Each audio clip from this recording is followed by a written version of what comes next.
I got sober really young, 20, but I didn't understand alcoholism. I didn't understand drug addiction. I could just work hard, play hard. And I grew around people in Australia when I grew up. That's all we did. I was drinking at 12. We just got into trouble. But it's genetic. Both my grandfathers died early of the disease of alcoholism. So because I had learning, issues that no one picked up at school, ADHD, dyslexia, I just didn't know. I didn't know what I could just outwork people. I had really good intuition, and I was good at performance. So I fell into acting and stuff like that. But then I experimented because I was around other actors. But what happened is when I moved from the small town Perth to Sydney, and when I was in Sydney, went to acting school, but I knew I needed to come to America. So it was complete fluke how I got here. But I followed my gut. So I was at acting school. It wasn't the right thing for me. I left acting school and I got a job in a clothes store, just selling clothes. I actually bullshitted my way into the job. I walked into a clothes boutique. I used to go by and see these guys every day. And I'm a guy that's 1% inspiration, 99% action and perspiration. If I have the idea, I just believe I can do it. I don't ever doubt myself. If I'm from 10 years old, I'm going to America. And I'm all law of attraction. I just keep putting it out. I'm not afraid to talk about it all day. And all my life, they've been, don't talk about it. No, I'm just going to do it. So I just step and keep stepping. And I believe I just believe in my soul. I can outwork people. I'm just going to work harder, and I'm going to die trying. So you're going to have to peel me off the pavement. I'm going to keep going. So I walk into a clothes boutique, and it was a really expensive clothes boutique. And I always have forward thinking. I'm like, I'll get this job. I'll save my money. I'll move to America. That was it. Walk in, need a job. You ever sold clothes? No. But I can outsell anyone. Okay. I will work here for free for 2 weeks. I'll prove to you. I will show you. You don't pay me. You watch how good I am.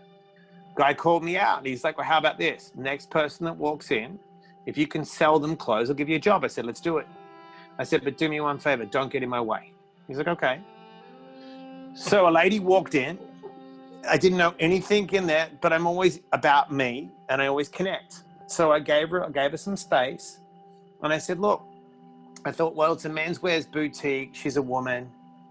Husband, son, I'll throw a bait. Are you looking for something for your son, your husband? She said, my son. I said, perfect. Bang, had the idea. And I always go, being at acting school, I'm a good improviser. So I was like, let me ask you a question. Is he about my size? And she's like, he is. I'm like, perfect. So I looked in the shop window and there was a bunch of clothes. So I'm like, perfect. So I looked around the store. I didn't know the sizes. And I grabbed some clothes and I said, I'll be 1 second. And I went into the change room and I put on an outfit. And I walked out the outfit. She goes, I love it. I'll take it. and I turned around to the shop owner and I said, you owe me a job. And he was like, you're hired. So I outworked everyone. And in 6 months, he wanted to make me the area manager. So I went from making pennies to now like, I'm making 150 grand a year selling clothes, crushing it. And he made me an offer and he said, I'll make you an area manager. We're going to open up 9 stores. And I'm like, no, I'm moving to America. I'm like, I took this job. I told you. He's like, are you out of your mind? I said, no, I am moving to America.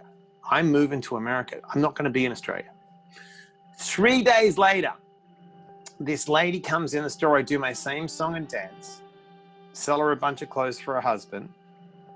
And she's like, what are you doing here? I tell her I'm moving to America. She goes, you should enter the green card lottery. And I was like, what the hell is that? She goes, you could win a green card in a lottery. And I'm like, yeah, okay, you're smoking crack.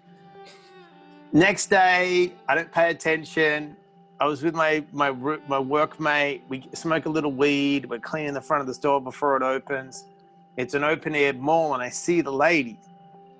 And she had bags from the store and I'm like, oh, she's going to return the clothes because they were for her husband. So I hid in the bag and she comes into the store and she's knocking on the door and my friend answers it. And she's like, he's like, hi, do you want to return something? And she's like, no. I wanted to give the green card lottery ticket to the other guy. I bought him a ticket. Oh. So cute. I popped my head out. I was like, dude, I laughed. I said, I was hiding in the back. I thought you could return the clothes.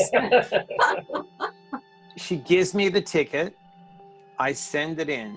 And 6 months later, I win a green card. Wow. That's amazing.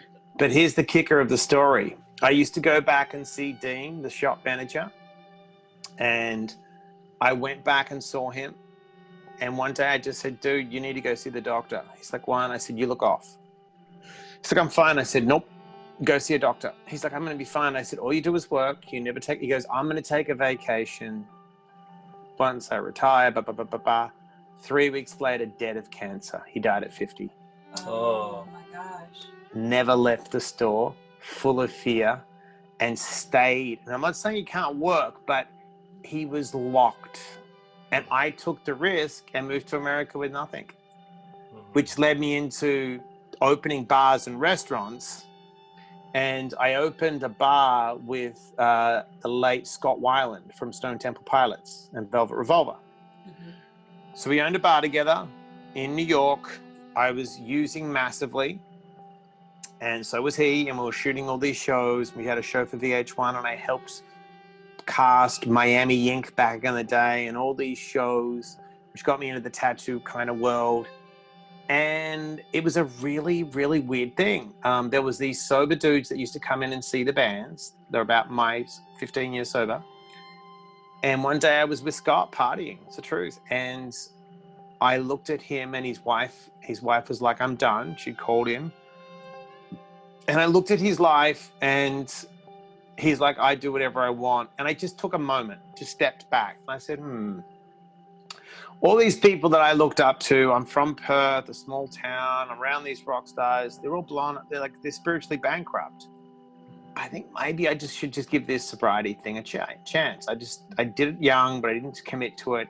And I literally were like, I don't think I'm going to drink and do drugs anymore. So I went from doing an 8-ball of cocaine a day and drinking massive amounts of alcohol to like the next day I'm sober. What? Now, yeah, I'm really good at, so what I do is I do this thing where, and I think it's my dyslexic thing. So if you're a better writer than me, right, and you've got proof that you're a better writer, I just go straight to you and I learn your process. I don't even, I literally become tunnel vision and study how you write. And I become so addicted to the process that I literally, because people talk about, I don't do affirmations because I don't think affirmations work. And I'll tell you why. A tiger doesn't go to jungle school. Mm-hmm. A tiger doesn't say, I'm a tiger, I'm a tiger, I'm a tiger. Where people fail is it's not the affirmation, it's the identity. Mm-hmm. Right? So you could run one marathon and have a goal and then never run again, right? Mm-hmm. Why? Because you're not a runner. Runners run. Right. Yeah. Right? So I was like, I'm sober. That's it. Vegans don't eat meat, right? So I'm like, I'm a sober dude now. What would a sober dude do? And when I coach people, I'm like, what's your identity? What's the motivation behind the motivation? What's the driver? So if I can hack into your identity, I can change how you associate to the habits you take. Mm-hmm. Right? Yeah. So if you're making a disempowering choice, it's the identity. Mm-hmm. You've identified with that choice, like where it's going to take you, right? Mm-hmm. So if you grow up with a certain identity and neurons that fire together, wire together, and over time, the repetition in the subconscious mind, you identify with this person because it's become an unconscious habit. Well, this is who I am. No, you're not. Why are you that? Right. So I went into it and said, well, maybe I'm a sober dude now. And that was it. I'm sober. And I never relapsed. I never thought about drinking or doing drugs again. It was a spiritual thing where I'm like, so I'd go to a meeting and I would hear someone say, well, I do 2 meetings a day. I'm like, well, I'll do 3. Breakfast, lunch, and dinner. Someone said to me, you can't open bars and restaurants in early sobriety, you'll relapse. I'm like, yeah, but I don't drink and do drugs. Mm-hmm. Right. If you're a tennis coach, that's where people fail. The environment is important. but it's the identity. Mind over matter. You know what I'm saying? You have to think greater than your environment. So to me, I was a sober dude. So I went to people that had 15 years of sobriety and said, okay, what do you do? What do you read? What do you do every day? What are your daily rituals? And I never questioned it. Nice. And I just said, that's the blueprint. Because if I go, like I always say, right? If you hang around with fleas, dogs, you get fleas. If you hang around, look, if I'm in a bar at 4 a.m, I'm not hanging out with a triathlete. Right. Right? So if I want to do triathlons, I got to figure out what he's doing. Exactly. And be honest with myself. And that's where people are optimistically delusional. It's great to be optimistic, but there's a delusion in the identity and process. Right? Is it congruent? Is it lining up? So people say to me all day, well, I want to be in shape. I'm like, great. What are you doing? You say you want to be in shape, or I want to lose weight, or I'm this. No. What are you doing? I don't care about the words. Are you acting in accordance, right, to what you're saying? Or are you just bullshitting yourself?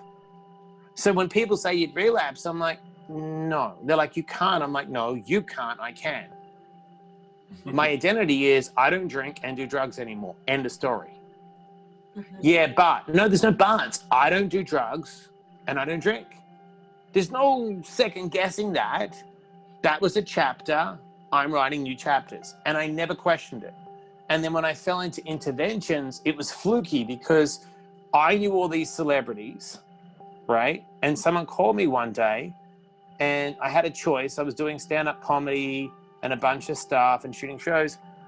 And I said, you know, I think I should I spoke to my sponsor, who's a famous actor. And I said, I think I need to be of service and do interventions and help people get sober. That's my calling. I enjoy comedy, but it's not my calling to make people laugh. It's more motivational speaking and telling honest stories.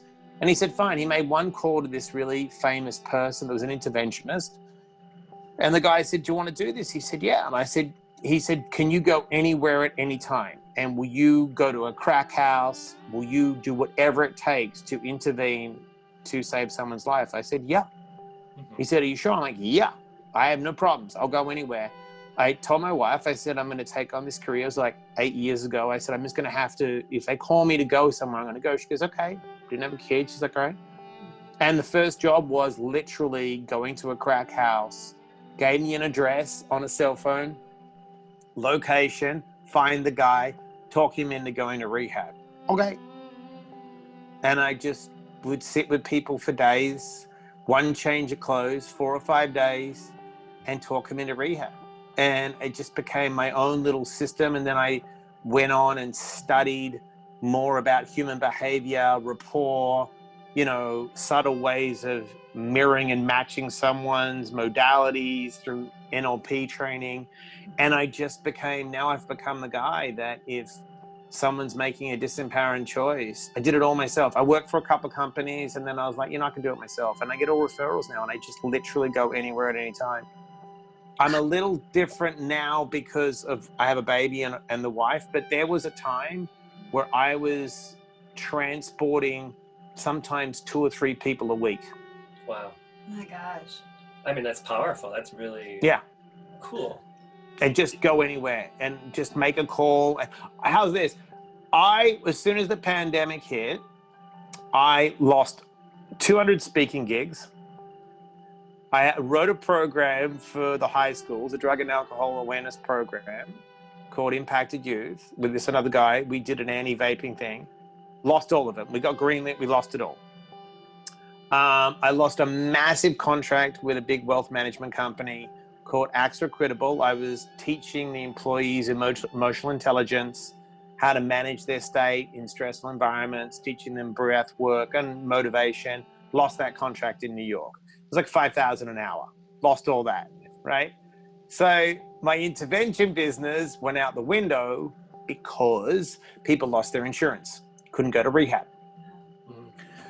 So I'm like, oh, this is interesting. What do I do? So I sat down and I always go back to process. And I was like, I just started writing and wrote 10,000 words, called a friend of mine. My first book's done well. I thought, oh, I'm writing a new book. Sent it to a friend. I said, could you edit this? She said, yeah. Wrote the first draft in 6 weeks, wrote 66,000 words. Sent it off to an agent. Agent loved it. My gut was a little weird with the contract he sent me. I was like, yeah, I'm not going to sign this contract. It was a big agent. Called another friend. I said, could you help me out? Sent it to him. He's like, I'll get you this really good editor. He's edited 500 books. I'm like, awesome. Had to rewrite the whole book, 60,000 words in 12 weeks. Greatest process of my life. Lost all my intervention business. Had to do interventions by Zoom. Had to change all how I price points. No scarcity mindset. I don't care. I always have abundance. I'm like, it's okay. I'll figure it out. My wife's like, I'm like, don't worry. Don't worry. I've got to be a service. Don't worry. Now the book's going to be done in a week. I have all these agents and publishers calling me. If I didn't stretch myself and if I didn't go back and, look at, this has been the greatest year of my life. I helped create Recovery Today magazine podcast to be of service. I've helped so many more people because I've gave away all my content, right? I created the supplement, never would have created the supplement, which is, about mental health. The Conscious Outlaw show, which will become a movement and a book, that's going to be coming now, my 3rd book. I wouldn't have found the editor I found, right, if I wasn't being of service to other people, because that's how it was connected through another guy. And I don't even stress about money or anything because I'm all about service. Right. It's so crazy how everything just always falls into place. Yeah. Always. I mean, it's all frequency. Yeah. Do you know what I mean? If I'm full of fear, look, there's 3 ways to act when you're under this Look, I'll be honest with you, this sounds messed up. I'm glad the pandemic happened because it was a spiritual reset. Yeah. Do you know what I mean? You had to look in. People were saying, I always find this interesting when people say, well, I'm afraid to be alone with my thoughts. And I'm like, well, who's going to be alone with them then? Right. You know what I mean? I love being tested. I like to see how far I can stretch myself and my potential. So every time, I don't focus on why it's happening. I focus on how I can grow. So every time I'm tested, I'm like, cool. My brain goes into Viktor Frankl mode, man's search for meaning. How can I grow?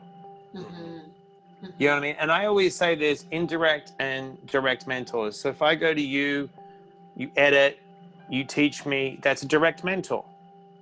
Indirect mentor is me latching onto someone else's journey that I may not physically be in presence of, but I can emulate what they do and model their behavior, whether they're alive or dead.